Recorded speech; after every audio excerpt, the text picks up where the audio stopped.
नमस्कार। आज हम आपसे मिलाने जा रहे हैं एक ऐसे 14 वर्ष युवा कलाकार से जिन्होंने इतनी कम उम्र में अपने क्षेत्र का नाम रोशन किया है। दरअसल बात यह है कि इन्होंने अपने कड़ी मेहनत एवं लगन से मूर्ति का निर्माण कर अपने क्षेत्र में अद्वितीय प्रतिभा का प्रदर्शन किया है। और खड़गपुर के राजवीर जो कि इनका आप देख सकते हैं किस प्रकार जो यहाँ पर प्रतिमा लगी हुई है रामलला की एवं माता दुर्गा की। इन्होंने महज 12 दिनों में ये मूर्ति को पूर्ण रूप से कंप्लीट करके न केवल अपने गांव का बल्कि अपने पूरे इलाके में अपनी कला की छाप छोड़ी है। इनके माता पिता प्रोत्साहन और आत्मविश्वास के बल पर यह साबित कर दिखाया है कि मन में दृढ़ निश्चय तो बड़े से बड़े काम भी किया जा सकता है। तो चलिए इनके मुख से ही जानने का प्रयास करते हैं इनकी कलात्मक की सारी बातें। फिर आपको इतनी कम उम्र में मूर्ति बनाने की प्रेरणा कहाँ से मिली? जी, ये प्रेरणा तो बेसिक रूप से मेरे माता पिता से ही मिली है, क्योंकि उन्हें भी काफ़ी ज़्यादा कला में रुचि थी। धीरे धीरे कोशिश करते करते मैं भी अपनी कला को निखार पाया। लगभग 6 वर्ष पहले मैंने माता की मूर्ति बनाना की शुरुआत की थी। उतना विश्वास नहीं था कि आज इस पद तक मैं पहुंच पाऊंगा। आप सभी का बहुत बहुत धन्यवाद, पूरे बिहार वासियों का, जो आप लोग मुझे इतना प्यार सम्मान दे रहे हैं, मेरी कला को आदर दे रहे हैं। बहुत बहुत धन्यवाद। आपने पहली बार कब और कैसे मूर्ति बनाकर शुरू किया? जी, पहला बार मैंने 2019 में देवी दुर्गा की प्रतिमा देखिए, मैं प्रतिमा जो है मैं मंदिरों में देखता ही रहता था। लगभग 2 से 3 घंटे तक मैं मंदिरों में खड़ा रहता था और प्रतिमा को निहारता रहता था। और बस वो बोलते हैं ना कि देखकर आत्मग्रहण कर लेना, बस वही कला को मैंने आत्मग्रहण किया। मुझे कोई सिखाने वाला नहीं था, मैंने कहीं सीखा नहीं है कि मैं कहीं ट्रेनिंग करके आया हूँ तो मैं बना पा रहा हूँ। ये माता की कृपा ही है जो कि मुझे आत्मज्ञान हुआ प्रतिमा बनाने का। मैं साल में मात्र 2 से 3 बार कभी मौका मिला तो मैं प्रतिमा बनाता हूँ, और वो इतनी सुंदर बनती है कि लगता है कि मैं हर रोज़ कहीं ना कहीं प्रतिमा बनाता ही रहता हूँ। बस माता की कृपा ही है, ये मानिए। यह मूर्ति बनाने में आपको कितना समय लगा और किस प्रकार की मिट्टी और अन्य सामग्री का आपने उपयोग किया? देखिए, इस वर्ष मेरा कोई निश्चय नहीं था कि मैं मूर्ति बनाऊं, परंतु कुछ ऐसा वाक़या हुआ, देवी का संकेत मिला मुझे स्वप्न आया। एक रात मैं प्रतिमा बना रहा हूं, तब मैंने सोचा कि अब 12 दिन बचे या 10 दिन बचे, मैं प्रतिमा बनाऊंगा। मैंने उस समय कभी नहीं सोचा था कि मेरी प्रतिमा इतनी प्रसिद्ध होगी। सिर्फ मुझे उस समय जुनून सवार था माता की प्रतिमा को बनाने का। मुझे ना होश था ना आवाज़ था। दिन रात मैंने एक करके माता की प्रतिमा का निर्माण किया है और वो आपके सामने है। यानी कि आपका कहने का अर्थ है कि आपको स्वप्न आया और 12 दिनों में ही जो है रामलला की एवं माता दुर्गा रामलला की प्रतिमा अभी नहीं बनाई गई है। रामलला की प्रतिमा गर्मी छुट्टी के दौरान बनाई गई है। रामलला की प्रतिमा गर्मी छुट्टी के दौरान। यानी कि ये बेसिकली जो है सिर्फ स्वप्न आने के कारण जो है आपने माता दुर्गा का 12 दिनों में ही मूर्ति बना दी। जी, मैं घर में अकेला ही ऐसा निकला हूँ जो कि प्रतिमा बनाता हूँ, कोई घर में बनाता नहीं है। और पढ़ाई लिखाई को लेकर भी मैं काफ़ी बिजी रहता था, लेकिन टाइम निकालता था माता के लिए। जानता था कि कला है तो निखारना तो पड़ेगा ही। तो बस स्वप्न आया तभी मैं माता की प्रतिमा बनाया। क्या मूर्ति बनाने के दौरान आपको कोई खास चुनौती या मुश्किलों का सामना करना पड़ा? जी, काफ़ी चुनौतियों का सामना करना पड़ा। बीच में माता से क्षमा भी मांगी, कुछ गलतियाँ हुई थी, माता से क्षमा मांगकर उस गलती से हुआ था हुई थी? जी, जैसे कि अगर क्या बोलूँ मैं, नहीं, आप शेयर कर सकते हैं, दर्शक भी जानेंगे। जैसे कभी कोई गलती कर दिया, किसी को बोल दिया कुछ, मतलब कि तो उस जगह से देखिए होता क्या है कि आपको जो मतलब कि मन में मूर्ति बनाने के लिए। जी, नेगेटिव थॉट कुछ आया मन में। तो फिर माता की साड़ी पहनाने के दौरान ये वाक़या है। मैं जबकि साड़ी मैं माता की 2 घंटा में मैं पहना देता हूँ। ये साड़ी कपड़े की होती है जिसको मिट्टी के लेप चढ़ाकर पहनाया जाता है। तो मुझे ज़्यादा वक्त नहीं लगता है, लेकिन ये जो आप देख रहे हैं ये माता के ठोने जो हैं, यहाँ पर से माता की जो प्लेट बैठाई गई है साड़ी की, इसे मैं बैठा ही नहीं पा रहा था। मुझे धीरे धीरे एहसास हो रहा था। मेरी मम्मी भी काफ़ी परेशान हो गए थे कि आखिर क्या हो गया है, ये बना नहीं पा रहा है। मैं हार मानने वाला था। तो मैंने सोचा कि मैं कुछ गलती किया होगा जो माता मुझसे नाराज़ हुई हैं, तो उनसे क्षमा मांगकर मैं उस गलती से आगे बढ़ा और आपके सामने माता की प्रतिमा है जी। आपने मूर्ति की डिजाइन और आकृति को कैसे तैयार किया? क्या आपने इसे खुद से ही सीखा है? जी कुछ बगल के भाई ने मदद किया। देखिए, खुद से ही तो सब चीज़ संभव नहीं है, कहीं न कहीं से सीखना पड़ता है। लगभग 6 वर्षों से बना रहा हूँ, चारों तरफ से मैंने ज्ञान प्राप्त किया। धीरे-धीरे ऐसा नहीं है कि हर चीज़ खुद से ही संभव हो जाती है।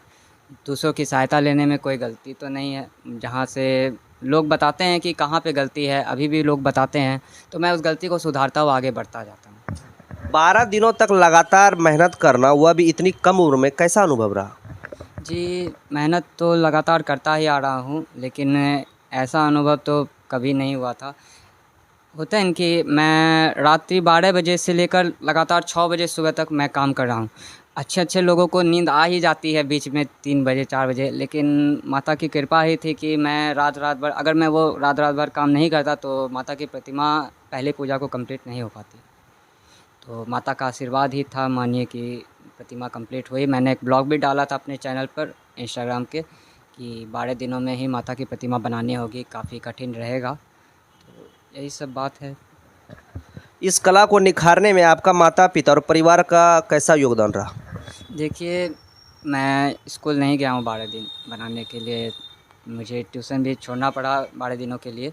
तो माता-पिता ने कभी नहीं फ़ोर्स किया कि तुम जाओ। जानते थे कि थोड़ा प्रोग्राम अभी स्कूल में भी चल रहा था, उस समय पढ़ाई वैसी नहीं हो रही थी, तो घर पे ही रहा मैं और माता की प्रतिमा बनाता गया। जो सहयोग रहा माता-पिता की तरफ से, काफ़ी सहयोग मिला है मुझे। आपकी आगे की योजना क्या है? क्या आप भविष्य में मूर्ति निर्माण या अन्य कलाओं में कुछ करना चाहेंगे या फिर स्टडी को कंटिन्यू करना चाहेंगे? मैं इस कला को अपने स्टडी के साथ लेना चाहता हूँ। मैं ना स्टडी को पूर्णतः त्यागना चाहता हूँ और ना पूर्णतः मूर्ति कला में ही जाना चाहता हूँ। मैं दोनों चीज़ों को साथ में लेकर ही आगे बढ़ना चाहता हूँ। जब आपने यह मूर्ति की तैयारी की और लोग इसे देखने आए तो और उनकी प्रतिक्रिया कैसी रही थी? जी, मुझे तो अंदाज़ा ही नहीं था कि लोगों की ऐसी प्रतिक्रिया होगी। आज भी मैं अगर मंदिर कहीं बाहर जा रहा हूँ, मेरे पिताजी को लोग बोल रहे हैं, मुझे टोक रहे हैं, तुमने प्रतिमा बनाई है, काफ़ी अच्छी लगी। अभी हाल ही में पंडित जी आए थे घर पे, यहाँ बिसरी स्थान के पंडित जी पुजारी जी आए थे, तो उन्होंने भी काफ़ी तारीफ़ किया। और भी बहुत सारे चैनल वाले भी आए थे, जो कि न्यूज़ 18 इंडिया, मुंगेर लाइव और भी काफ़ी ये सब चैनल आए थे। मैंने इतना उम्मीद नहीं किया था, लेकिन माता की कृपा हुई कि माता की प्रतिमा इतनी प्रचलित हुई। क्या आपको अपने गांव या समुदाय से कोई विशेष प्रतिक्रिया या सम्मान मिला है? अभी तक तो वैसा कोई सम्मान प्रतिक्रिया नहीं मिली है, लेकिन उम्मीद करता हूँ कि देखिए, माता की प्रतिमा 10वीं को 3 बजे मुंगेर की ओर प्रस्थान कर जाएगी। माता की प्रतिमा का बाटा चौक पे मिलन होने जा रहा है बड़ी दुर्गा से, बात चल रही है, तो मिलन करवाने के लिए माता की प्रतिमा मुंगेर जाएगी। यानी कि ये जो प्रतिमा है मुंगेर की बड़ी दुर्गा माँ को देखते हुए आप जो है बनाए? मैंने एक-एक चीज़, एक-एक उंगली को माता की बड़ी दुर्गा की प्रतिमा की तरह ही बनाया है। आप गौर से देखेंगे अगर प्रतिमा को, तो आपको एक हथेली का भी शेप बदला हुआ नहीं मिलेगा। उस हथेली का भी डिज़ाइन मैंने बिल्कुल बड़ी दुर्गा माता की तरह दिया है। उनसे मेरा बचपन का काफ़ी लगाव रहा है, जबकि मैं माता की प्रतिमा को 2019 के बाद देखा भी नहीं हूँ। तभी से मैंने दृढ़ निश्चय कर लिया था कि मैं अगर नहीं जा पाता हूँ मुंगेर, तो मैं माता को एक ना एक दिन अपने घर पे बुलाऊँगा, और वो संभव हो चुका है। मैं आपको एक बात बता दूं कि जिस राजवीर से बात करने के बाद यह पता चल रहा है कि आप देख सकते हैं कि माँ दुर्गा का जो प्रतिमा है, ख़ास तौर पर ये ध्यान में जो है मुंगेर की बड़ी दुर्गा महारानी को ध्यान में रखते हुए जो है तैयार किया गया। एक बार नज़दीक लाया जाए और इसको एक बार एक-एक चीज़ को दिखाया जाए। आप देख सकते हैं कि हर एक चीज़ जो है, उनकी आँखें हों, उनकी मुकुट हो, सब जो है, सभी चीज़ें जो है बड़ी दुर्गा महारानी की हुई देखते हुए जो है आप देख सकते हैं तैयार किया गया है। और जहाँ तक कि राजवीर से बात करने के बाद यह पता चला है कि इनका जो मिलन है विजयदशमी के दिन, जिस दिन जो है मूर्ति विसर्जन होती है, उस दिन इसकी मिलन होगी। तो कृपया करके आएँ, और यहाँ के लोग जो कि लोकल हैं, कृपया करके आप अगर बड़ी दुर्गा महारानी के पास नहीं जा पा रहे हैं ज़्यादा भीड़ होने के कारण, तो यहाँ आकर के जो है साक्षात जो है राजवीर के हाथों बनाए हुए मूर्ति को आप दर्शन कर सकते हैं। इनके पिताजी हैं, इनसे भी 2 शब्द जानने का प्रयास करेंगे। नमस्कार सर। सबसे पहले हम ये जानना चाहेंगे कि किस प्रकार आपके पुत्र पर योगदान रहा और स्टडी को भी ये छोड़कर 12 दिन लगातार मेहनत करते रहे, आपके तरफ से कुछ? हेब्रोन मिशन में ये पढ़ता है, इसकी परीक्षा चल रही थी। 2 दिन पहले ही परीक्षा ख़त्म हुआ, उसके बाद ही प्रतिमा बनाना शुरू कर दिया। तो हम जब बनाना शुरू कर दिया, हर साल बनाता है, तो हम भी रोक टोक नहीं किए। हम इतना सिर्फ बोले कि तुम परीक्षा कम से कम दे दो। अरे मैट्रिक इंटर के बाद आगे का कोई भी चीज़ जीवन सेटल होता है, इसलिए करके हम बोले कि अपना कम समय में हो सके या नहीं हो सकेगा, दांत कचरा रह जाएगा तो अच्छा नहीं रहेगा। इसलिए हम बोले इनको कि अगर हो सकेगा तो आप अपना करना। लेकिन ये अपनी माँ इनके पूरा सपोर्ट किया। उसके बाद जो भी हमसे चल बना, जो हमसे पूर्ति हुआ, हमने इनको कर दिया, अवेलेबल करवाया। और लोकल बाज़ार में तो सामान मिलता नहीं है, ये ऑनलाइन वगैरह मंगवा करके ये सब तैयारी किया है। 2 दिन 3 दिन में बहुत कम समय में तैयारी किया है। और इतना उपलब्धि मिल जाएगा मेरे पुत्र को, ये हम कभी सोचे नहीं थे। बहुत गर्व महसूस हो रहा है अपने पुत्र पे और बहुत गौरवान्वित महसूस कर रहे हैं। मुंगेर से ही चीफ ब्यूरो से ही सारा पत्रकार वगैरह फ़ोन किए, वहीं से चैनल वाला लोग। हम किसी पत्रकार को या किसी को बोले नहीं कि हम ऐसे, ये लोग वीडियो बना करते अपना पहले देता होता था। हम बोले किसी पत्रकार को, लोकल कोई भी पत्रकार को हम कुछ बोले नहीं। वहीं से इनके मुंगेर में इनके मामा श्री हैं, वो लोग पत्रकार को प्रोत्साहित किए, वो लोग यहाँ पत्रकार को खबर किए, वो लोग आए, इंटरव्यू लिए। उसके बाद से सिलसिला चल रहा है। अगर आपके पुत्र को अगर इंटरेस्ट रहेगा कि मैं जो है भविष्य में जो है इसी से आगे बढ़ना चाहूँगा, तो क्या आप की प्रतिक्रिया है इस पर? या स्टडी को आप प्रमोट कीजिएगा या फिर? स्टडी तो जो जनरल स्टडी है वो तो इनको करना ही है। ग्रेजुएशन करेंगे, साथ साथ ही अपना जिस क्षेत्र में जाना चाहे वो जाए। हमको कोई रोक टोक नहीं है कि तुम ये करो, हमारा कोई प्रेशर नहीं है इसको। और जहाँ तक हमसे मदद मिलने की बात है, तो जहाँ तक होगा हम हर संभव मदद करेंगे इसको। तो आप देख सकते हैं कि किस प्रकार जो है उनके पिता का भरपूर सपोर्ट है। इनकी जो भी रुचि है उसके साथ आगे बढ़ सकते हैं। फिलहाल के लिए अगर आपको समाज के लिए कुछ, उन लड़कों के लिए या उन युवाओं के लिए कुछ अगर संदेश देना चाहें जो कि अपनी रुचि को जो है बाहर ना निकाल सकते हैं? मैं उनसे यही कहना चाहूँगा, उदाहरण है मेरे काफ़ी स्कूल में भी लड़के हैं जिनके पास काफ़ी टैलेंट है, लेकिन वो शर्म के मारे निकाल नहीं पाते हैं। सोचते हैं कि समाज क्या बोलेगा, लेकिन मैं समाज से डरता नहीं हूँ, समाज के साथ आगे बढ़ने की कोशिश करता हूँ। जब तक हम समाज में अपनी पहचान नहीं बनाएंगे और देश का तो नाम रोशन कैसे होगा।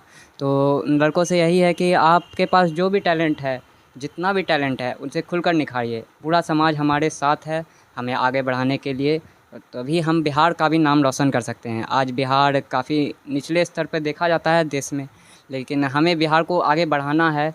साथ ही साथ हम अपने देश को तभी आगे बढ़ा पाएंगे जब हम अपने बिहार राज्य को आगे बढ़ा पाएंगे।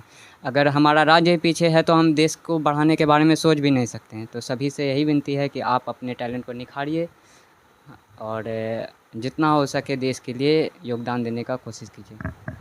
चलिए, इसी के साथ मैं अपने वीडियो को विराम करता हूं। फिलहाल के लिए आप सबों को हैप्पी दशहरा। मिलते हैं आप लोग से अगले वीडियो में कुछ नया लेकर के। तब तक के लिए जय हिंद, जय भारत।